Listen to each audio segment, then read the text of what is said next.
Welcome to the Golf Lovers United podcast. I am Ben, Golf Lover UK, back from Jeddah. Didn't go to Hong Kong. My favourite comment, Jay, was when someone said, "You're halfway to Hong Kong, you're going to go?" I said, "No, because if I go to Hong Kong, I'll be the whole way to a divorce."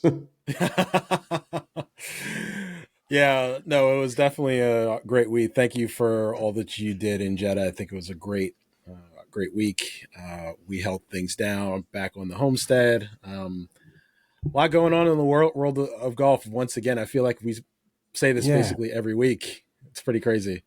Well, we're going to cover off Jeddah and Hong Kong next week on next week's show. And just to give listeners an idea what this is about. So Jay and I, Mark's busy tonight. Mark is still involved, by the way, guys. It's just that Jay and I desperately wanted to get this out.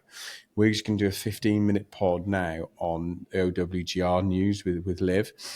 But just to give you a guide of what's coming over the next week and a couple of weeks. So this week's show on Friday, you'll be listening to this one probably on Wednesday, maybe Wednesday afternoon.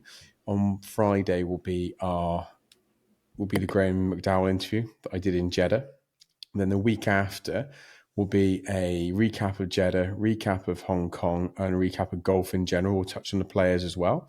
That'll be me, Jay, and Mark, with the Eugenio interview bolted on the back end, or maybe at the front. Who knows?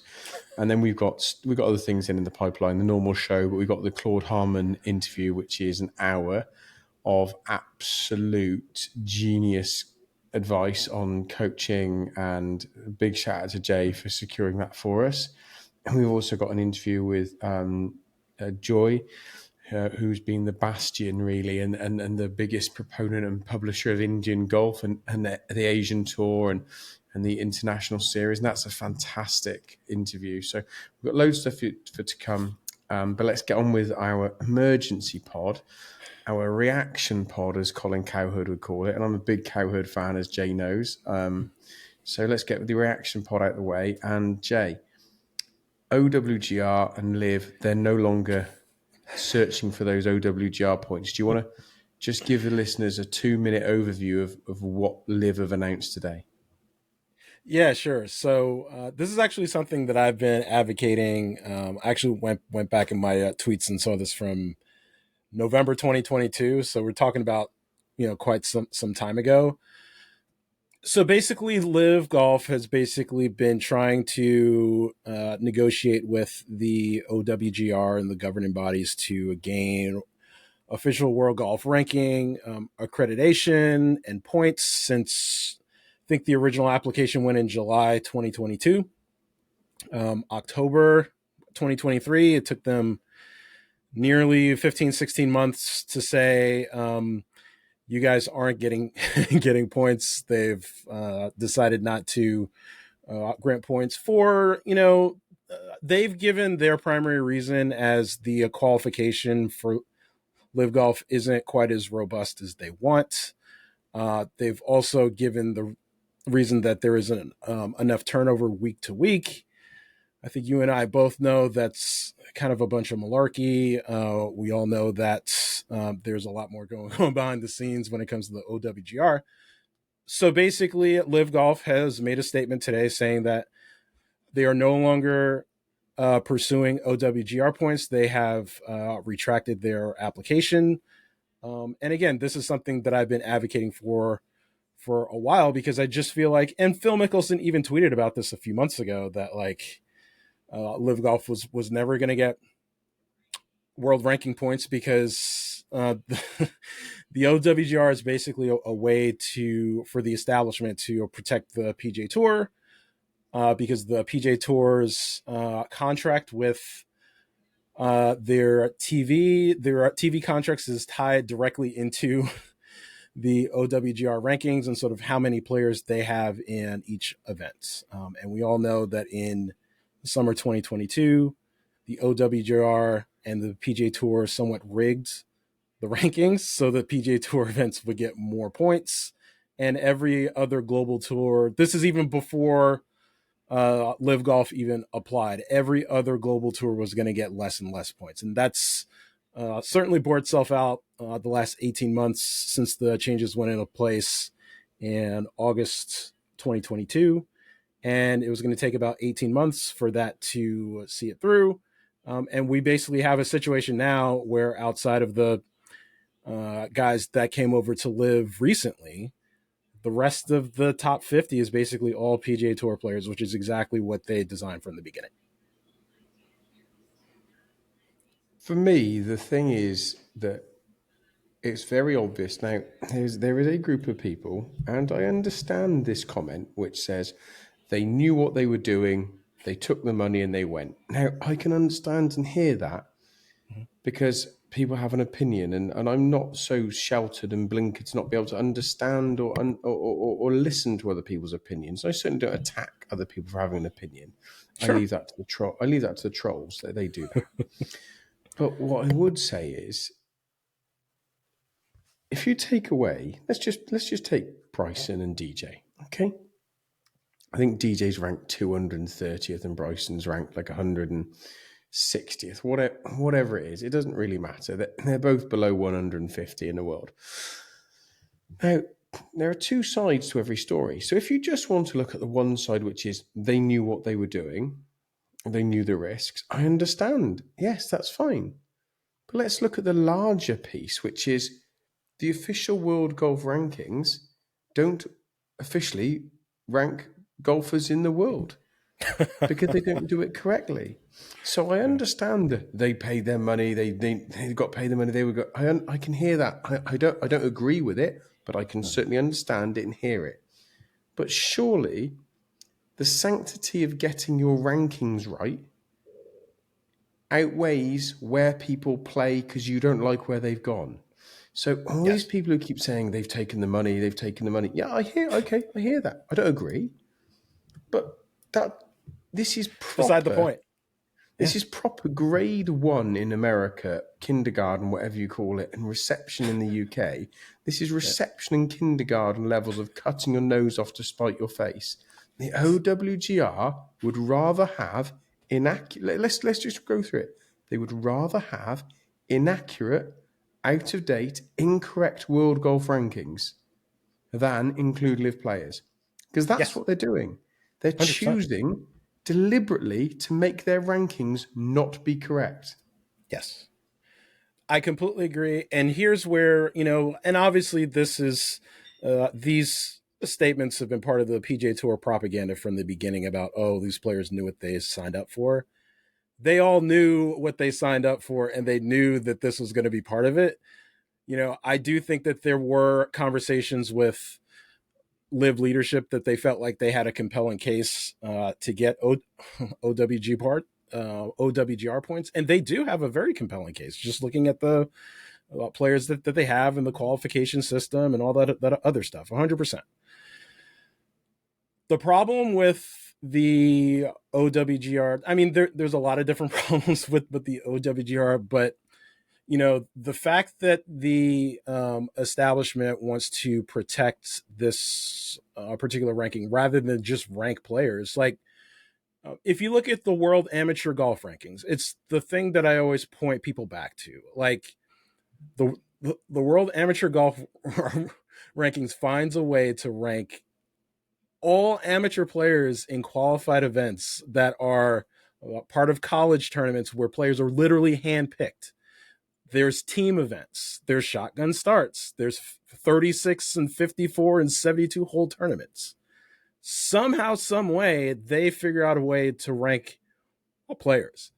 Not only the World Amateur Golf Rankings, but the Women's Rolex Rankings that ranks all female players. It includes the Aramco Team Series, which is, again, another event where players are somewhat handpicked. There's team events. There's sort of a team format there. And they find a way to give those events ranking points. So there's really no good excuse to not give LIV points, especially with the quality of players that are there now. And it's purely just the PGA Tour propaganda or our golf establishment talking point that they're just trying to protect the establishment and not grant LIV points, because they know if LIV got proper, fair, and accurate points, more players would be playing over there. There's no question about it. And if the OWGR had any sense, which we were aware they don't, what they would have done is actually give LIV points, but not give them loads. Yeah. If they had any sense, they'd said, hey guys, we are going to give you some points, and here they are, so that the LIV players could knock around between 80th place and 120th place in the world rankings. And they could say, look, you simply don't play enough events. You simply don't play any on the PGA Tour. Yes. And if they had any brains, they would have done that, because then Yes. the LIV fans... That's what I was afraid of. Yeah, the LIV fans amongst have gone, oh, Christ, well, they are giving LIV points, but LIV just don't get the right... But they weren't even clever enough to be dodgy properly. It's just, look, I'm glad we're only doing 15 minutes in this, because I could do 2 hours, and the only comment I'm going to have is these people are a little bit stupid, the way they've gone about it.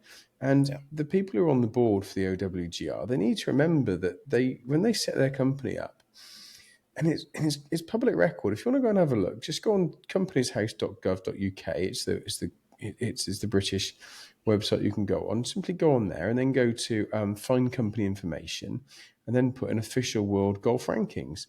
Go to documents, go to filing history, scroll to the very bottom of filing history, and the very, very first document ever with their article association, their statement of articles. And at the very bottom, I say bottom, about halfway down, is their statement of what they intended the company to do. And that company intended to... Hang on, I actually sent you a copy earlier, didn't I, Jay? Hang on. Where are we? Give me 2 seconds. So there we are. To devise, maintain, review, update, and administer and promote the recognition of a fair system that fairly ranks relative performances of male professional golfers participating in leading golf tournaments throughout the world, taking into account all relevant factors, including amongst them the date of the tournament, the prestige of the tournament, the standard of the participants, and the value of the prize fund. At no place does it mention cuts. At no place. So when they originally did this, that was what they set out to do. And it's just worth remembering. It doesn't mention qualifying either, does it? It doesn't mention qualifying. There are some amendments they've made to their articles and things. They surprisingly, a lot of them came post the invention of LIV. I can't imagine. Yeah, shocking. Yes. Now the problem is, when things are public record, they are public record. I'd like to remind people of that. Now, I'm going to be less sanctimonious, because I'm really right at the cusp of being as sanctimonious as I physically can be. And even for the few people that do like me, they might even be on the edge themselves. So, Jay, before we wrap this up, have you any thoughts? Because let's let you do 3 minutes, I'll do 1, on where we think the next 12 to 13, 14, 15 months might go. And the reason I'm not talking 18 months to 2 years is because I think that we've got to look at that time frame of the Masters 2025. That's something 12 to 13 months. I don't really think it leaks much past that. So where do you think we're going to get to, Jay? To be honest, I think we're looking at a world where we have almost no changes the next year.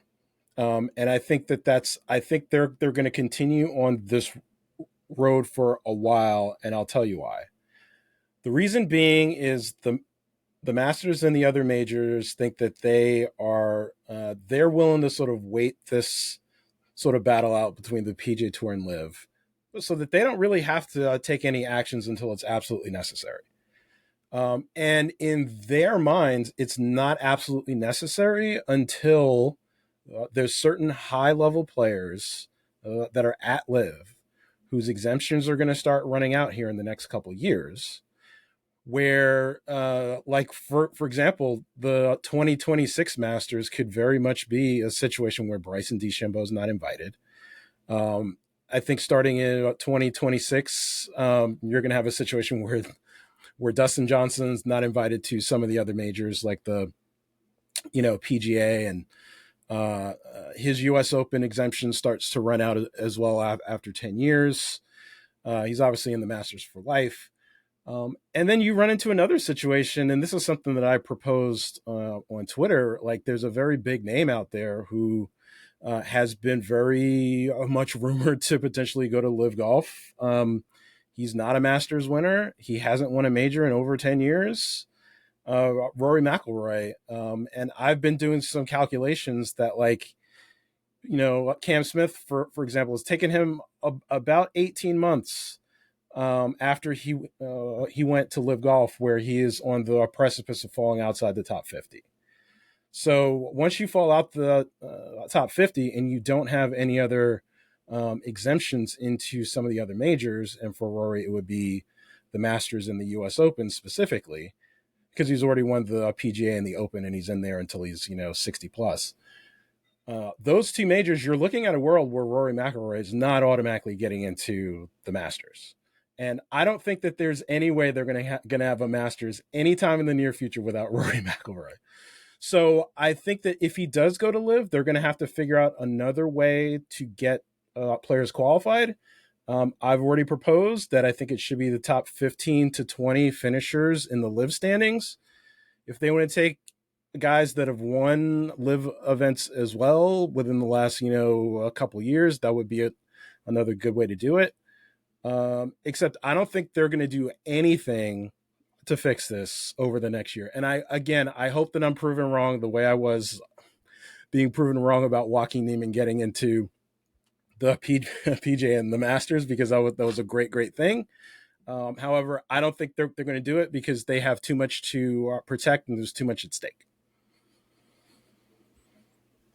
I hear that. I really do. I just think that statement wasn't made about OWGR because LIV haven't got an idea what they're doing. At no point, it's a good point, have I ever felt that Yazir is not completely in control. Yes. I think he knows exactly what he's doing, how he wants to do it. I think Greg Norman has been a true reader of the room for how he thinks people are going to react. I think every time someone's reacted, Norman knew they were going to do it and how they were going to react. Yep. I think they've got a plan of what they want to do, and I think that it will all come down to the resolve of the majors as to how many more players do they not want to compete in their event. Yep. And again, I'm going to go back to the same thing I started with. They all knew what they were doing. Okay, if that's what you think, that's what you think. I don't agree, but it still doesn't get away from the fact that the majors are choosing to have a weaker field because they're in a piss that players have gone to LIV. Yep.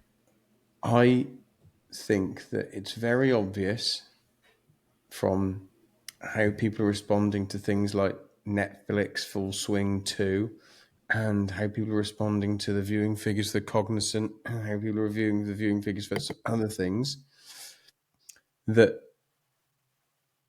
World Golf needs to have its 4 premier events with everybody in them.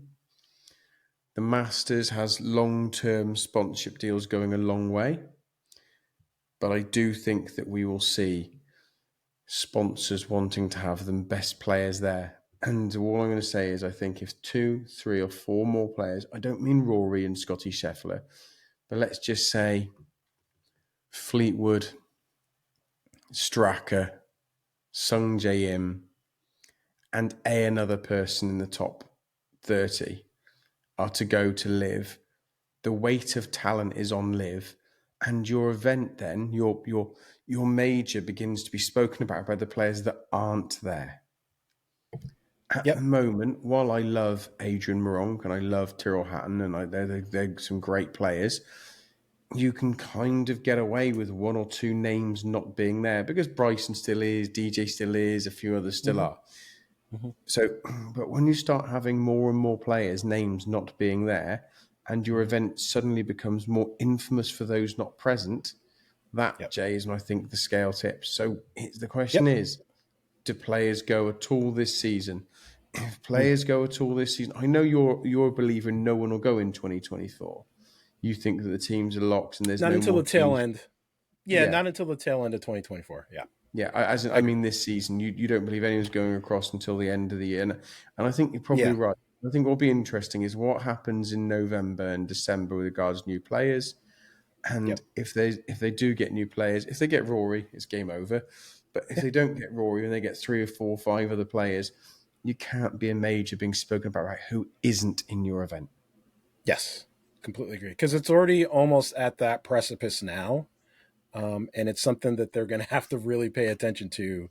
And I think the proverbial stuff is going to hit the fan here in the next 18 months. I think Piff and Liv have gamed this out. I think that they have a plan for all contingencies.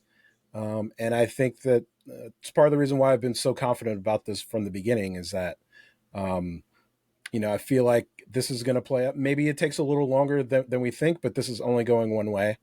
And I'm hopeful that like this starts to get better soon and we're able to get all the best players in the majors and we figure it out. But again, I have no confidence in that. So we'll just have to see how the next, year plus plays out. Well, look, thank you for that, Jay. Thank you for. We've managed to keep it brief. I told the wife we were 15 to 20 minutes. I've only been 23. She's going to be absolutely amazed I've kept to that. Ladies and gentlemen, thank you for listening to our reaction podcast. It's interesting. I can't believe I did another sermon today going, oh, some more golf news. Every day. It's unbelievable, isn't it? Every day it's something new. Like it's pretty crazy the way things have gone. But again, I'll say this a million times. We started this podcast at the right time because I can't remember a more exciting time in golf, and I'm really excited about the future. And last but not least, out of 10, how much do the photos of Hong Kong Golf Club remind you of any form of golf porn? They are. They were insane. No, Hong Kong. I'm really excited that Hong Kong Golf Club is getting some publicity because Hong Kong Open last year was great. It was really one of my first times getting a look at the golf course because they went a few years without it because of COVID. It's an amazing golf course. It's right there in the middle of Hong Kong. It's a traditional course, great views, just like an iconic setup. And a lot of people are going to be getting a look at it for the first time. Brilliant. And on that note, ladies and gentlemen, have a lovely evening, day, whatever you're doing. Have a lovely time. Take care. Goodbye.